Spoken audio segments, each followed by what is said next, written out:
नमस्कार साथियों, मैं हूं ज्ञानेंद्र। आपका फिर से स्वागत है इस इंजॉय विथ मैथ सॉल्यूशन की इस नए वीडियो में। जो अभी तक हमारे चैनल में नहीं जुड़े हो, ज़रूर से ज़रूर चैनल में जुड़ जाएं। जो चैनल को लाइक नहीं किए, जो चैनल को सब्सक्राइब नहीं किए, वो जल्द से लाइक कर दें और साथ में सब्सक्राइब भी कर दें और 3-4 दोस्तों के साथ चैनल को शेयर कर दें, ठीक। और मैंने काफ़ी चैप्टर मैथ में और काफ़ी चैप्टर रीजनिंग में ख़त्म कर दिया है। आपको प्ले लिस्ट में जाकर वहाँ से चैप्टर वाइज बेहतरीन क्लास कर सकते हैं, क्योंकि हमारे चैनल में आपको सिखाने का और समझाने का प्रयास किया जाता है। तो आज आपका मैथ की क्लास है, जो कि आज शुक्रवार है। तो देखते हैं कि मैथ में आपका क्या चल रहा था, ठीक। औसत एवरेज, हम औसत का आज ये पार्ट 2 है। औसत एवरेज का आपको पार्ट 1 वीडियो दे दिया गया है, ठीक, यूट्यूब पर। तो ये आज पार्ट 2 है, जो कि क्वेश्चन जो एग्जाम में पूछे गए हैं और जो पूछे जा सकते हैं, वैसे ही क्वेश्चन आपके सामने हम ला रहे हैं, ठीक। और उस क्वेश्चन को हम सिखाने का और समझाने का प्रयास करते हैं, ना कि पढ़ाने का। देखिए, पढ़ाने का मतलब हुआ खट से पढ़ने के बाद आंसर दे दिया जाता है, वो होता है पढ़ाना। लेकिन समझाने का और सिखाने का मतलब होता है एक एक चीज़ आपको बताना, ठीक। तो हम एक एक चीज़ आपको बताकर समझाते हैं और सिखाते हैं, तब आंसर देते हैं, ठीक। इसको लगाते हैं। आपके सामने क्वेश्चन लिखा हुआ है। ये एसएससी जीडी 2023 एग्जाम में क्वेश्चन पूछा गया है, ठीक। तो क्वेश्चन लिखा है, इसको क्या है लगाते हैं। तो प्रथम 4 विषम अभाज्य संख्याओं का औसत कितना होगा, क्या पूछ रहा है, औसत। और क्या कह रहा है, विषम अभाज्य संख्या। तो ये बताइए, प्रथम विषम अभाज्य संख्या क्या होता है, 3 होगा, क्योंकि 3 से स्टार्ट होता है ना विषम। देखिए, एक तो है लेकिन एक क्या है, अभाज्य संख्या नहीं है, ठीक। 3, उसके बाद क्या होगा 5, उसके बाद 7, 7 के बाद 11। अब अभाज्य संख्या क्या होता है, जिसका गुणनखंड 2 हो, उसी को हम अभाज्य संख्या कहते हैं। जैसे देखिए, जैसे हमने कहा 5, तो 5 को क्या लिख सकते हैं, 5 गुणे 1 लिख सकते हैं ना। तो 5 को 5 से हम काट सकते हैं, उसके बाद 5 को 1 से काट सकते हैं, और किसी संख्या से 5 कटेगी नहीं, स्वयं से और 1 से। तो इसका मतलब 5 का गुणनखंड क्या बन रहा, 2। इसीलिए क्या है, एक अभाज्य संख्या। क्या, अभाज्य संख्या, ठीक। तो क्या करना है, औसत निकालना है। तो औसत का सूत्र क्या होता है, संख्याओं का योगफल। इसको हम थोड़ा सा स्पीड में लिखते हैं, इसको आप समझ जाना, ठीक। ये क्या है, संख्याओं का योग फल बटे कुल संख्या, कुल संख्या, ठीक, बराबर कुल संख्या। तो इसका योग कर लेना। देखिए क्या आएगा, योग करेंगे तो ये क्या आएगा, देखिए 11 में 7 जोड़ेंगे 18, और 18 में 5 जोड़ेंगे 23, और 23 में 3 जोड़ेंगे तो क्या आएगा, 26। 26 बटे, और कितनी संख्या, देखिए कुल संख्या। कुल संख्या का मतलब जितनी संख्या का निकालना है, तो ये खुद कह रहा है कि 4 संख्या का। तो 4 से हम डिवाइड कर देंगे, आपका आंसर देखते हैं क्या आएगा। 4 छंग 24, 4 सत्ते 28 हो जाएगी, ज़्यादा हो जाएगा ना।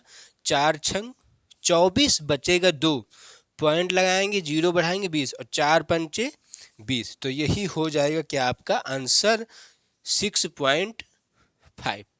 और आपका ऑप्शन कहाँ पर है, 6.5, ए ऑप्शन सही है।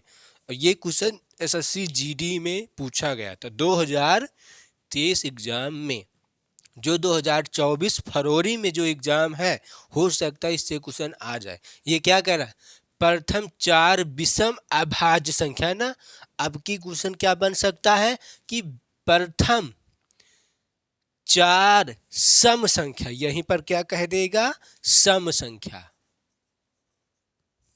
यहीं पर क्या कह देगा कि सम अभाज्य संख्याओं का औसत क्या होगा। समझ में ना। जो क्वेश्चन आप लगाएं उस क्वेश्चन को बनाइए। क्या उस क्वेश्चन से और हम बना सकते हैं। देखिए, जो आयोग होता है ना, वो क्या करता है, 2023 में यही क्वेश्चन बनाया था और 2024 में इसी को उल्टा कर देगा। कैसे कि प्रथम 4 सम संख्या, प्रथम चार सम अभाज्य संख्याओं का औसत पूछ लेगा, ऑप्शन भी चेंज कर देगा, हो गया आंसर, हो गया नया क्वेश्चन। ये 4 कह दिया, अब की हो सकता है 5 कह दे कि प्रथम 5 सम संख्याओं का। ये क्या है, विषम है ना, प्रथम 4 विषम है, ये क्या है, वो भी अभाज्य है। तो यहाँ पर क्या कह सकता है दूसरा कि प्रथम 4 विषम, विषम अभाज्य नहीं भाज्य संख्या, विषम भाज्य संख्या का, भाज्य संख्या का औसत बताइए। चेंज कर सकता है, एक एक क्वेश्चन लगाने के बाद इस क्वेश्चन से जितने क्वेश्चन बन सकते उसको आप बनाकर लगा लीजिए। क्यों? क्योंकि आयोग यही करता है। और जो बच्चा इस तरह से पढ़ लेता है उसको सिलेक्शन लेने से भगवान भी नहीं रोक पाएंगे। समझ में आई बात? तो एक एक देखिए, सिलेक्शन क्यों नहीं होता, इसीलिए नहीं होता। बच्चे क्वेश्चन पर ज़्यादा नहीं ध्यान देते कि क्वेश्चन कैसे आता है, कैसे बनाया जा रहा है। आप पहले ही क्वेश्चन बनाकर सीख लो तो एग्जाम में हारा हारा आप आंसर देंगे, ऐसा होता है। ठीक, अब हम बात करते हैं नेक्स्ट क्वेश्चन पर। अब ये क्वेश्चन देखते हैं कि ये क्वेश्चन कैसा है। क्या है ये? दूसरा क्वेश्चन। ध्यानपूर्वक देखेंगे क्वेश्चन में क्या कह रहा है। थोड़ा सा स्पीड भी लगाते हैं, स्पीड में देखिए, स्पीड मतलब थोड़ा सा हम स्पीड भी में चलते नहीं तो ज़्यादा समय ले हो जाता है। ठीक, 3 के पहले 10 गुणजों का औसत ज्ञात करें। क्वेश्चन समझ में आ रहा है क्या करना है? सबसे पहले क्वेश्चन को समझी, ना कि हल करने पर ध्यान दो। इसका हल करने पर ध्यान नहीं देना, पहले क्वेश्चन को समझो कि क्वेश्चन क्या कह रहा है। 3 के पहले 10 गुणजों का औसत ज्ञात करो। कुछ तो बच्चे सोचेंगे 3 के पहले मतलब 2, कुछ बच्चे के अंदर तो दिमाग ये जाएगा कि 3 के पहले कह रहा है तो इसका मतलब 2 चलना है हमें, लेकिन ये गलत है। समझो बात, 3 के पहले 10 गुणज, तो 3 के हम 10 गुणज लिखेंगे, वो भी पहले। तो 3 का गुणज का मतलब 3 का पहाड़ा, वो भी 10 तक। 10 तक का मतलब क्या? 10 गुणज, 10 बार गुणा करना है। 3 3 दूनी 6, 3 त्रिका 9, 3 चौक 12, इसी तरह 10 तक चलना। तो इसका मतलब 3 दहम 30 तक। समझ में आई बात? 3 दहम 30 तक। 3 दूनी 6, 3 त्रिका 9, 3 चौक 12, 3 पंचे 15, 3 छंग 18, ऐसे ऐसे ऐसे ऐसे ऐसे ऐसे ऐसे 30 तक। 3 दहम 30 क्या करा? 10 गुणजों का औसत बताइए। समझ में आई बात? तो ये क्या हुआ? 3 6 9 12 इतना। अब हमें क्या निकालना है? गुणजों का औसत। तो ये बताइए कि 3 6 9 12 है, तो इसका हम कुछ ना कुछ काम कर सकते हैं ना। क्यों? क्योंकि औसत निकालने के लिए क्या चाहिए? देखिए, सबसे पहले जैसे कहता कि औसत ज्ञात करो, तो औसत निकालने के लिए क्या चाहिए? संख्याओं का योग, उसके बाद संख्या। संख्या तो तुमको मालूम है क्या? 10 गुणज कह रहा है, तो 10 गुणज का मतलब 10 संख्या, ये मालूम है। लेकिन संख्याओं का योग आपको नहीं मालूम है, तो हम संख्याओं का योग पहले निकालते। क्या? संख्याओं का योग। तो संख्या क्या है आपका? 3 6 9 12, इसी तरह डाट डाट डाट डाट 30 तक। तो हम संख्याओं का योग निकालेंगे कैसे? ध्यान से। तो क्या करेंगे? हम इनमें से 3 कॉमन ले लेंगे। क्या? 3 कॉमन। कॉमन का मतलब समझ रहे ना, उभयनिष्ठ। जब 3 कॉमन लेंगे तो एक यहाँ पर बचेगा कामा, 2 बचेगा कामा, 3 बचेगा कामा 4। कैसे? 3 गया, 3 1 बचा, 3 1 कम 3, 3 दूनी 6, 3 दूनी 6, 3 त्रिका 9, 3 चौक 12, ऐसे ही डाट डाट जाएगा। इसमें 3 कॉमन लो, 3 1 कम 3, 3 शून्य शून्य, इसका मतलब 10 तई 30। ये हुआ क्या? अब हम योगफल निकालेंगे। क्या? 3 ब्रैकेट में, ध्यान में रखना, ध्यान से, ब्रैकेट में। अब 1 से 10 तक का योगफल बताइए क्या होता है? बताइए। 1 2 3 4 5 6 7 8 9 10 11 10 तक क्या होता है योगफल? ये क्या है? 1 से 10 तक गिनती क्या है? प्राकृतिक संख्या। और 1 से 10 तक प्राकृतिक संख्याओं का योगफल का सूत्र क्या होता है? n ब्रैकेट में n+1/2। इसी फार्मूले में रखो आंसर। तो n का मतलब समझ रहे हैं ना, लिखने सूत्र ये आपका लिखा है, सूत्र आपका ये लिखा है, इसको देख लेना, हम यहाँ पर लगाते हैं। n का मतलब क्या होता है? n क्या है? संख्या, और संख्या कितनी है 10। संख्या कितनी, क्यों, क्योंकि 1 से 10 तक लगाना है योग निकालना। तो क्या आएगा, संख्या 10 है तो 10, उसके बाद 10 प्लस का 1/2 ब्रैकेट बंद। ठीक, 3 ब्रैकेट, ये 3 बाहर है, 10 में 1 जोड़ेंगे तो 11/2। समझ में आई बात। अब ये काट देंगे अंदर, 3 ब्रैकेट में 2 से 1 कटम, क्या आएगा, और 11 पचे सॉरी देखिए यहीं पर काट देते हैं, क्यों एक लाइन बढ़ाएं हम। 2 1 कम 2, 2 पंचे 10, 11 पचे 55। समझ में आई बात। कैसे हल किया गया इसको समझ में आया। 11 पचे 55। अब इसको और हल कर लेते हैं, क्या आएगा, 5 3 15 की 5, हासिल आया 1, और 5 3 15, 15 1 16। सही है ना। देखिए 5 3 15 की 5, हासिल आया 1, और 5 3 15 1 16, 165। ये क्या आया, योगफल। योगफल ये किसका आया 165। योगफल आया है 3 6 9 12 ऐसे ऐसे डाट डाट डाट डाट 30 तक संख्याओं का। समझ में आई। जो 3 के गुणज हैं उसका योगफल 165 आया। अब हमें क्या निकालना है, औसत। तो इस डिब्बे में आप अब औसत हम निकालते हैं। ठीक, औसत बराबर संख्याओं का योगफल, संख्याओं का योगफल।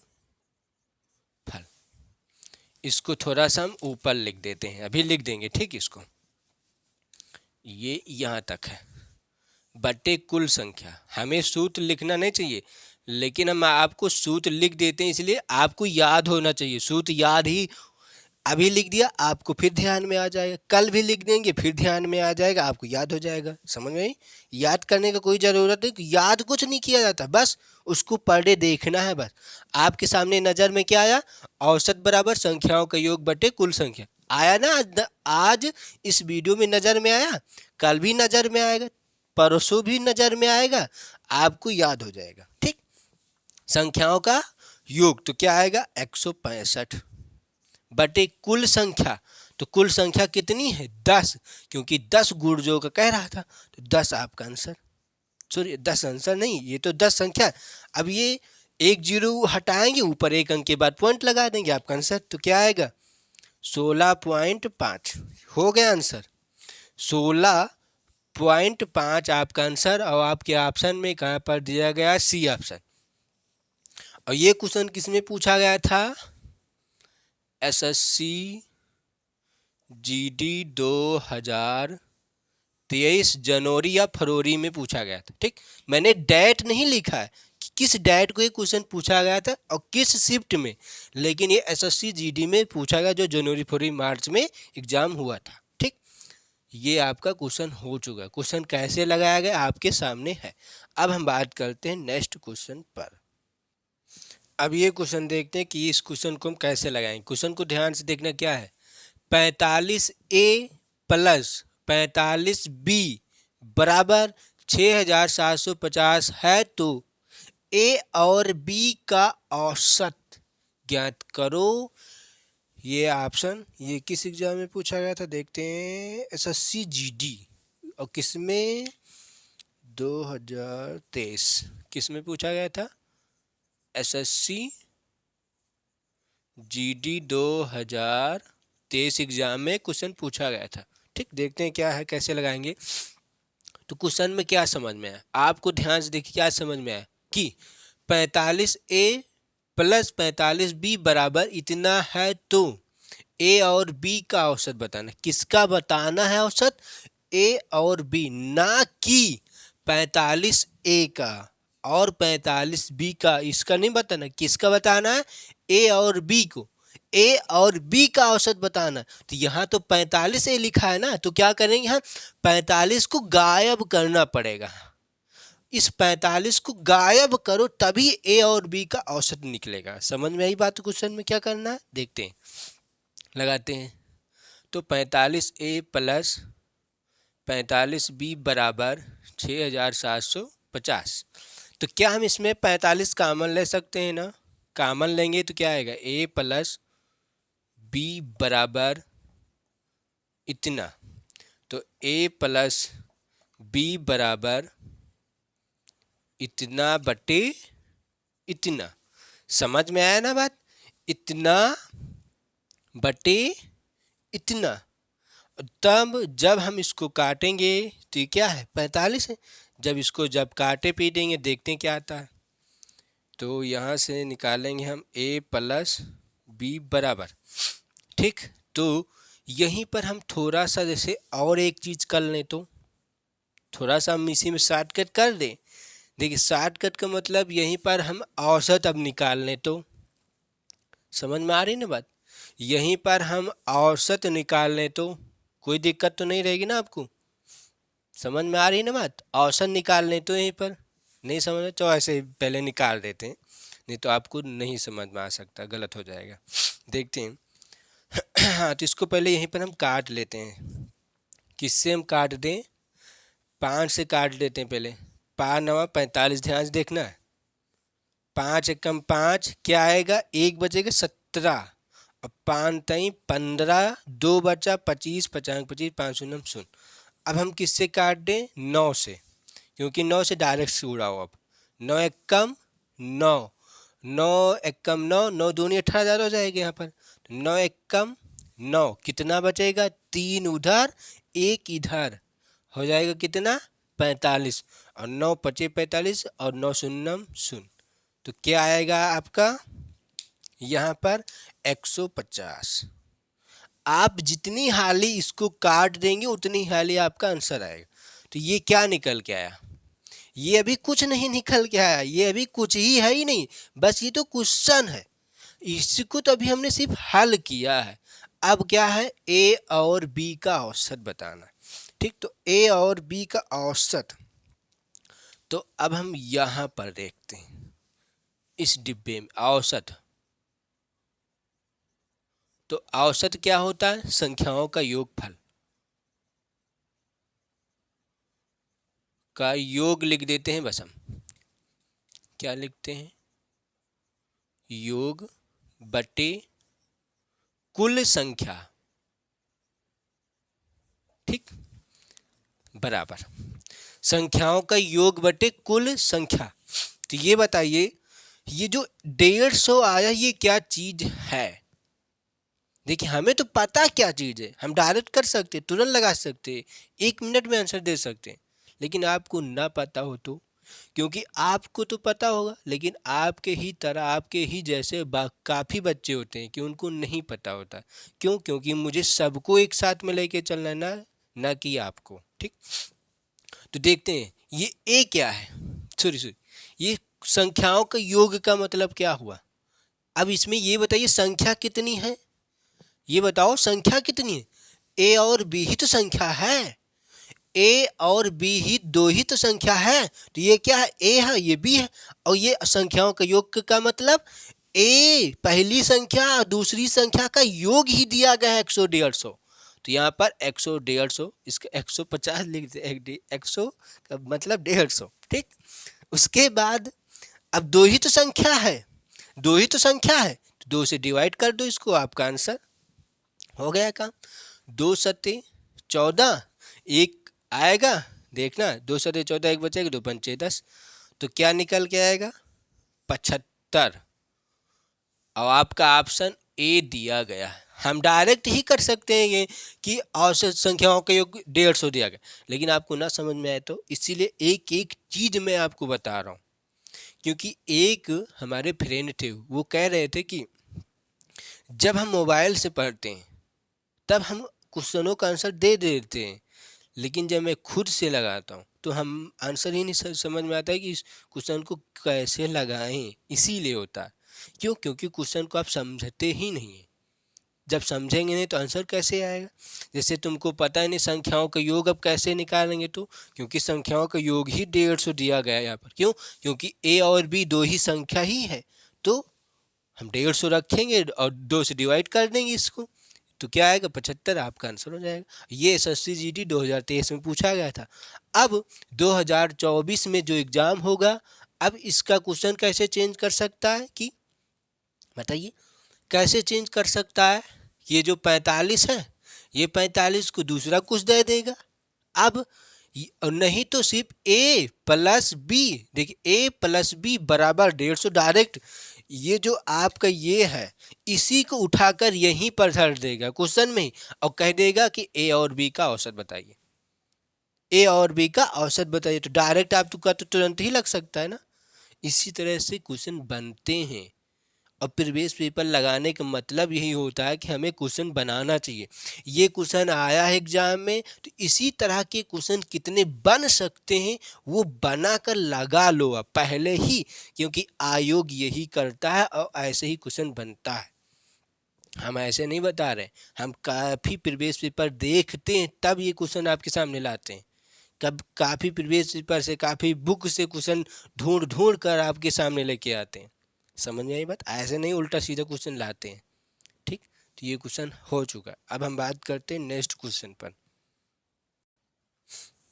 अब हम ये क्वेश्चन देखते हैं कि ये क्वेश्चन कैसा है, क्वेश्चन को ध्यान से देखेंगे। ठीक, अब 40 तक की सभी अभाज्य संख्याओं का औसत ज्ञात कीजिए, दशमलव के 2 स्थान तक उत्तर दें। क्वेश्चन किसमें पूछा गया था, लिख देते हैं किसमें, एसएससी जीडी, ये सब एसएससी ही में पूछा गया था, जीडी 2023 में। ठीक, देखते हैं कैसे इसको लगाएंगे। 40 तक की सभी अभाज्य संख्याओं का औसत ज्ञात कीजिए। तो पहले हम 40 अभाज्य, 40 नहीं 40 तक, इसका मतलब 1 से 40 तक, समझ में आई ना। 1 से 40 तक में जितनी अभाज्य संख्या है उसका हमें औसत बताना। तो पहले हम 1 से 40 तक में अभाज्य संख्या लिख लेते हैं, देखते हैं, ध्यान से देखना क्या होता, कितने होते हैं। और अभाज्य संख्या का मतलब जिसका गुणनखंड 2 होता है उसे हम अभाज्य संख्या कहते हैं। 2, 3, 5, 7, 11, 13, उसके बाद 14, 15, 16 नहीं होगी, 17 नहीं हो गया, 18 हो नहीं होगा, उसके बाद 19। ठीक, सामने लिख रहे हैं 20, 21, 22, 23, 24, 25, 26, 27, 28, 29, ध्यान से देखना है, 29, उसके बाद 31, उसके बाद देखिए 31 के बाद 32, 33 होता है, इतना ध्यान में ना। कुछ लोग कहते हैं 33 एक अभाज्य, लेकिन 33 एक भाज्य है। क्यों? क्योंकि 33 11 से भी कट जाएगा, 3 से भी कट जाएगा, 1 से भी कट जाएगा। ठीक, अब आगे देखते हैं। 33 के बाद बताइए 37 है, 33 नहीं, ये 31 है, 31 के बाद 37, और अब 37 के बाद क्या होता है, 39, 39 होगा, नहीं होगा। क्यों? क्योंकि 39 3 से कटेगा, समझ में ना। क्यों? 3 ना होता, 3 से कट जाएगा, 39 से कटेगा और 1 से कट जाएगा। ठीक, ये होता। अब इसको गिन लो कितने, 1, 2, 3, 4, 5, 6, 7, 8, 9, 10, 11, 12। आपका 1 से 40 तक में 12 अभाज्य संख्या होती है। अब इन्हीं 12 अभाज्य संख्याओं का हमें क्या निकालना है, औसत, एवरेज। तो ये औसत निकालते हैं, इसका औसत बराबर संख्याओं का योग बटे कुल संख्या। ठीक, संख्याओं का योग बटे कुल संख्या। अब इसको आप योग में कर लेना। ठीक, अब इसका जब हम सभी को जोड़ेंगे तो कितना आएगा, 197 बटे कितना आएगा, 197। इन सभी को जोड़ेंगे तब 197 आएगा, बटे 12 संख्या है तो हम 12 से भाग कर देंगे। ठीक, तो अब आगे लिखते हैं आंसर क्या आएगा, 12 एक कम 12 कितना बच जाएगा, देखते हैं। 12 एक कम 12 कितना बचेगा बताइए, ध्यान से देखिए, खट से देखिए कितना बचे, 12 एक कम 12 तो बचेगा कितना, बताओ, बताइए खट से। तो क्या आएगा, 6 बच जाएगा। आगे ध्यान से देखना तभी समझ में आएगा क्या आएगा। फिर उसके बाद हम डायरेक्ट 42 लिख लेते हैं। ठीक, ये हो जाएगा आपका आंसर 16.42।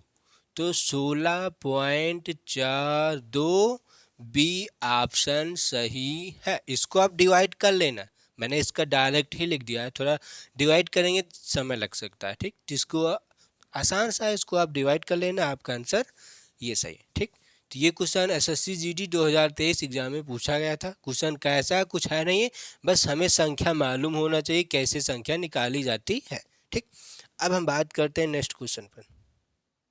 अब ये क्वेश्चन देखते हैं क्या है। 4 क्रमागत सम संख्याओं का औसत 15 है, तद अनुसार उनमें दूसरी नंबर की सबसे बड़ी संख्या कितनी है। क्वेश्चन समझ में आया ना क्या करना। अब ये क्वेश्चन किस में पूछा गया था देखते हैं। एसएससी 10+2, एसएससी 10+2, इसका मतलब CHL में क्वेश्चन एग्जाम में ये पूछा गया था। CHSL समझ में ना, CHL में 10+2 जो एग्जाम कराता है एसएससी, उसमें एग्जाम में क्वेश्चन पूछा गया था। तो क्या है, 4 क्रमागत सम संख्याओं का औसत 15 है, इसमें औसत दिया गया है। तो तद अनुसार उनमें दूसरे नंबर की सबसे बड़ी संख्या कितनी है। क्वेश्चन समझ में आया ना। जैसे मान लेते हैं उदाहरण के टाइप पर 1, 2, 3 और 4, इसका मैं औसत कुछ भी दे दूं 10 है। मान लेते हैं इसका औसत 10 रुपये है, 10 है। तो अब इनमें सबसे बड़ी संख्या क्या होगी। सबसे पहली बड़ी संख्या, सबसे पहली बड़ी संख्या क्या है, 4 है ना। सबसे बड़ी पहली संख्या क्या है, 4। लेकिन अब क्या कह दे, इनमें से सबसे दूसरी बड़ी संख्या क्या है। सबसे दूसरी बड़ी संख्या क्या है, 3 है ना। तो यही तो क्वेश्चन कह रहा क्या, उनमें दूसरे नंबर की सबसे बड़ी संख्या कितनी है, आपका ऑप्शन।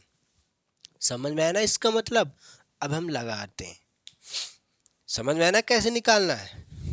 इसमें दूसरी संख्या नहीं पूछ रही, दूसरे नंबर पर बड़ी संख्या। तो क्योंकि सबसे बड़ी होती है, फिर उससे छोटी, फिर उससे छोटी, उससे छोटी। ठीक, तो दूसरे नंबर पर जो बड़ी है उसको बताना हमें। तो निकालते हैं, क्या कह रहा है कि 4 क्रमागत सम संख्याओं का औसत 15 है। तो ये बताएं कि 4 क्रमागत जो सम संख्या है उसका 15 दिया गया है औसत। तो 4 क्रमागत सम संख्या क्या होगा, हम मानते हैं कुछ, क्या, x कामा x प्लस 2 कामा x प्लस का 4 कामा x प्लस का 6। ये क्या है, क्यों 2, 4, 6 माना है, क्यों, क्योंकि क्या सम संख्या कह रहा है ना, इसीलिए 2, 4, 6 माना। इसका मतलब पहली संख्या x, दूसरी संख्या x प्लस 2, तीसरी संख्या x प्लस का 4 और चौथी संख्या x प्लस का 6। समझ में आई बात। तो ये 4 संख्या हैं जो कि सम संख्या है। ठीक, अब इसका औसत आपको 15 दिया गया है। ठीक, क्या दिया गया है, 15। तो यहाँ पर ये तो हमने संख्या मानी है ना, तो यहीं पर आपका x का मान जैसे मिल जाए, तो x का मान मिल जाए तो इसी में हम रख देंगे, तो चारों संख्या आपको मिल जाएगी। और चारों संख्या से हम संख्या बता सकते हैं कि सबसे दूसरी बड़ी संख्या कौन होगी ना। तो x का मान हमें निकालना पड़ेगा इसमें से। तो अब देखिए हम x का मान कैसे निकाला जाता है, ध्यान से। तो कैसे करेंगे, तो x का मान जैसे हम आपको दे दें x कामा x है।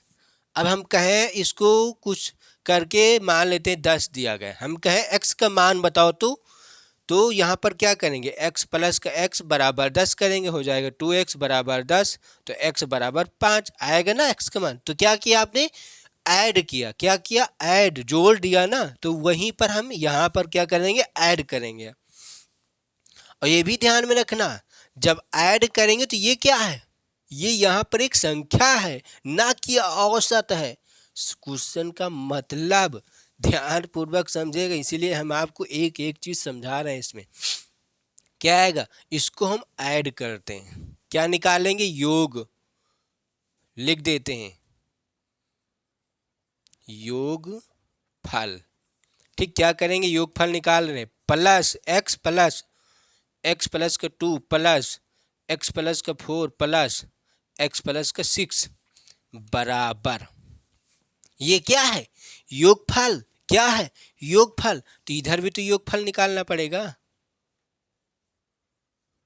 और इधर क्या है आपका? औसत 15 है, औसत 15 है। तो अभी तो गलत है ना, क्योंकि ये तो औसत है ना।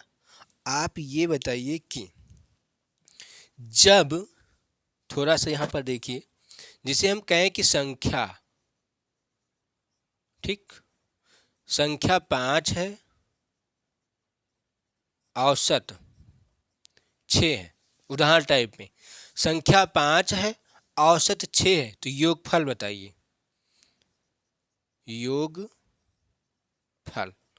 क्या सूत्र होता है? ध्यान से देखिए, जब किसी संख्या, देखिए सॉरी, जब किसी क्वेश्चन में, जब किसी प्रश्न में संख्या मालूम हो आपको, उसके साथ साथ औसत मालूम हो, तो योगफल निकालने के लिए क्या सूत्र उपयोग करेंगे हम? ध्यान से देखिए,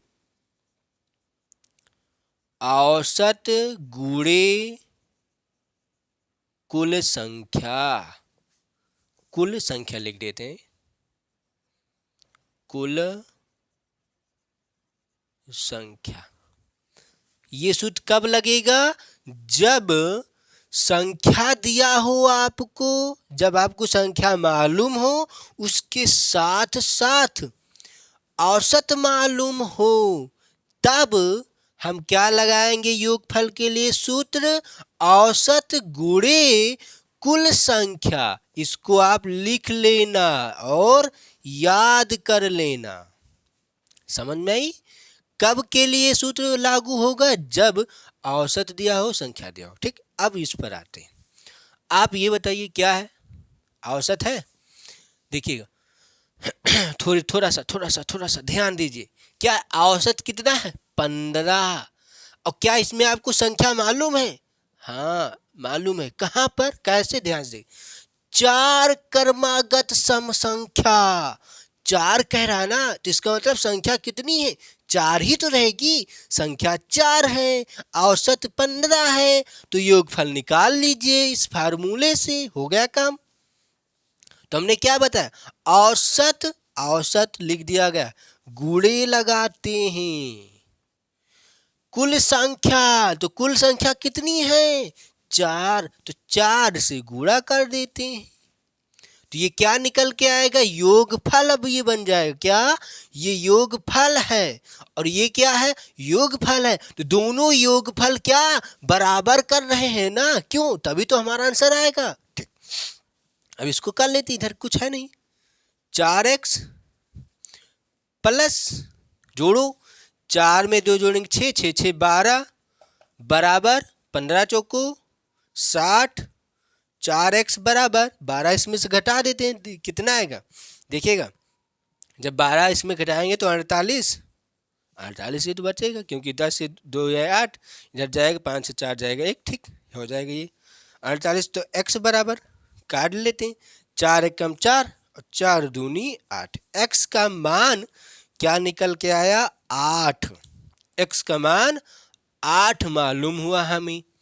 अब हमें क्या मालूम करना है? संख्या, संख्या ना, तो x का मान आया, तो x में सभी में रख दो, हो गया काम। तो x का मान, थोड़ा सा हम इसको मिटा दें, योगफल, इसको थोड़ा सा नीचे लिख देते हैं ना, क्योंकि जगह ऊपर है नहीं, यहाँ पर लिख देते हैं। क्या था ये? योगफल। ठीक, अब हम यहाँ पर लिख, कितना है? x का मान 12, तो यहाँ पर लिखो 12 कामा 12 प्लस 2 कामा 12 प्लस 4 कामा, ये क्या है? 12 प्लस का 6, तो ये तो 12 आया। उसके बाद फिर 12 लिख देते हैं, कामा 12 2 कितना? 14, और 12 4 16 कामा कामा, और 12 6 18। तो इसको हम उठाकर यहाँ पर लिख लेते हैं थोड़ा सा। ठीक, क्या आएगा? ये अलग है, ये 12, उसके बाद 14, उसके बाद 16, उसके बाद 18। ये आपका संख्या है। संख्या आपको अब मालूम हो चुकी है। हमने ये संख्या निकाल लिया। अब इन्हीं चारों संख्या से आपको क्या बताना है, तद अनुसार उनमें दूसरे नंबर की सबसे बड़ी संख्या कितनी है। कितनी मतलब कौन सी है। थोड़ा सा ये लैंग्वेज हमें लगता है उल्टा लिख दिया गया, ठीक है। यहाँ पर संख्या है, हमें यहाँ पर संख्या है, कितनी है, ये कितनी का मतलब कितनी मतलब कौन कितनी बनेगी ये हो जाएगा आंसर, ठीक। हम ये कितनी को हटाते हैं, थोड़ा सा सेंटेंस नहीं अच्छा लग रहा, ठीक है। सबसे बड़ी संख्या है, तो कौन सी सबसे बड़ी संख्या होगी, देखिए वो भी कहाँ कहाँ पर, दूसरे नंबर पर। पहले ये बताइए इन चारों में से सबसे बड़ी संख्या कौन है, 18, उसके बाद 16, फिर उसके बाद 14, उसके बाद 12 है ना। तो सबसे बड़ी संख्या 18। अब ये क्या कह रहा है, दूसरे नंबर पर सबसे बड़ी संख्या क्या होगा, 16, क्योंकि 16 जो है दूसरे नंबर पर है सबसे बड़ी संख्या। ये जो 18 है ये पहले नंबर पर सबसे बड़ी संख्या है, ठीक। ये जो 14 है ये क्या है, तीसरे नंबर पर सबसे बड़ी संख्या। और ये जो 12 है ये चौथे नंबर पर सबसे बड़ी संख्या है, ठीक। लेकिन हाँ और एक बात, तो आपका आंसर 16 कहाँ पर लिख देते हैं, ये तो नहीं है, लेकिन आपका आंसर ये आएगा, ठीक। तो यहाँ पर लिख देते हैं 16 आंसर, ठीक। 16 आपका डी ऑप्शन सही है। और ये एसएससी 10+2 CSL एग्जाम में पूछा गया था। हमने सन नहीं लिखा है किस सन में पूछा गया था, ठीक। लेकिन ये क्वेश्चन पूछा गया है, पूछा जा सकता है कैसे। अब देखिए इसी क्वेश्चन में क्या कर सकता है कि तद अनुसार उनमें दूसरे नंबर की सबसे बड़ी संख्या कह दे। अब की क्या क्वेश्चन बनेगा, तद अनुसार दूसरे ने तीसरे कह देगा कि तीसरे नंबर की सबसे बड़ी संख्या। और क्या बन सकता है, चौथे नंबर की सबसे बड़ी संख्या। और क्या बन सकता है, पहले नंबर की सबसे बड़ी संख्या बन सकती है ना, ऐसे क्वेश्चन बनेगा। उसके बाद और क्या बन सकता है, तद अनुसार उनमें दूसरे, ध्यान से देखना, तद अनुसार उनमें, देखिए हम क्वेश्चन चेंज कर रहे हैं यहीं पर, 4 क्रमगत सम संख्याओं का औसत 15 है, तद अनुसार उनमें दूसरे नंबर की सबसे, तो यहां पर क्या कह देंगे, सबसे छोटी संख्या, सबसे छोटी संख्या है। अब लोग क्वेश्चन एकदम ही चेंज, क्वेश्चन को एकदम ही चेंज कर दिया गया आपका। अब क्या होगा, सबसे छोटी संख्या बतानी, वो भी कहां पर, तदनुसार उनमें दूसरे नंबर की सबसे छोटी संख्या। तो ये बताओ आपके सामने तो 4 तो संख्या लिखी दी गई, क्या है, 12, 14, 16, 18। तो ये बताइए आप कि इनमें जो 12, 14, 16, 18 है, इनमें सबसे दूसरे नंबर की सबसे छोटी संख्या क्या होगी, वो भी दूसरे नंबर की सबसे छोटी संख्या क्या होगी, 14 ही तो होगी ना। क्यों, क्योंकि सब पहले नंबर की सबसे छोटी संख्या क्या है, 12 है, दूसरे नंबर की सबसे छोटी संख्या क्या है, 14 है, और तीसरे नंबर की सबसे छोटी संख्या क्या है, 14 है, और चौथे नंबर की सबसे छोटी संख्या क्या बनेगी। बात समझ में आ रही ना, ऐसे ही निकालना है। तो ये क्या है, पहले नंबर पर सबसे छोटी संख्या है, समझ में आई ना बात। तो दूसरे नंबर पर ये है, तो दूसरे नंबर पर क्वेश्चन 14 हो जाएगा आंसर, जब सबसे छोटी संख्या कहेगी तब। लेकिन आपका क्वेश्चन क्या था, बड़ी है, तो क्वेश्चन अब हम चेंज नहीं करेंगे, ठीक। तो आपका आंसर 16 हो जाएगा। हमारे कहने का मतलब ये है, आप कोई भी क्वेश्चन लगाइए, उस क्वेश्चन से क्या क्वेश्चन और दूसरा बन सकता है, दूसरा क्वेश्चन बने तो आप बना लीजिए और उसको लगा लीजिए, क्योंकि आयोग जो है यही करता है। ये क्वेश्चन एसएससी 10+2 CSL एग्जाम में पूछा गया था, लेकिन ये मालूम नहीं कि टीयर 1 में पूछा गया था कि टीयर 2 में, लेकिन एसएससी में पूछा गया है, एसएससी 10+2 CSL एग्जाम में, ठीक। उसके बाद हो सकता है आपकी दूसरा चेंज कर दे, लैंग्वेज चेंज कर सकता है कि तदनुसार उनमें दूसरे सबसे छोटी संख्या, या तदनुसार उनमें तीसरी सबसे छोटी संख्या। ऐसे ही क्वेश्चन बना सकता है। तो इसलिए हमारे कहने का मतलब है क्वेश्चन को लगाइए, उसमें से जो क्वेश्चन बने वो भी सीख कर लगा लीजिए, और अधिक से अधिक प्रयास ये करिए कि क्वेश्चन को सीखना, क्वेश्चन में क्या कह रहा है पहले क्वेश्चन को समझिए तब आंसर दीजिए। आज के बच्चे क्या करते हैं, जैसे हमने कहा ये क्वेश्चन लगा दीजिए, तो आज के बच्चे क्या करेंगे, जैसे हमने कहा कि ये क्वेश्चन लगाओ तो उनका तुरंत क्वेश्चन क्या, कलम पेन उठ जाएगा, लगाना स्टार्ट। लेकिन उनको पता ही नहीं कि इस क्वेश्चन में क्या करना है। पहले तो क्वेश्चन को तो पढ़ो, क्वेश्चन को पढ़ो, फिर क्वेश्चन को समझो कि क्वेश्चन में क्या कह रहा है और क्या दिया है, क्या चीज निकालना, कैसे निकालें और क्या सूत्र का उपयोग करें, तभी तो आपका आंसर आएगा। इसीलिए आज के जो बच्चे हैं उनका सिलेक्शन नहीं होता, जल्द से जल्द सिलेक्शन नहीं मिलता। इसीलिए हमारे कहने का मतलब है आप ध्यान पूर्वक समझने का और सीखने का प्रयास करिए। ठीक, तो ये क्वेश्चन हो चुका है, आंसर आपका 16 आया इसमें। तो आज हम दोस्तों यहीं तक रखते हैं क्योंकि काफ़ी समय भी हो चुका है। तो आज क्या है, शुक्रवार है, तो मैथ की क्लास चल रही, क्योंकि सोमवार, मंगलवार, बुधवार को रीजनिंग पढ़ाया जाता है, बृहस्पतिवार और शुक्रवार और शनिवार को आपको मैथ की क्लास चलती है, संडे को रहती है छुट्टी।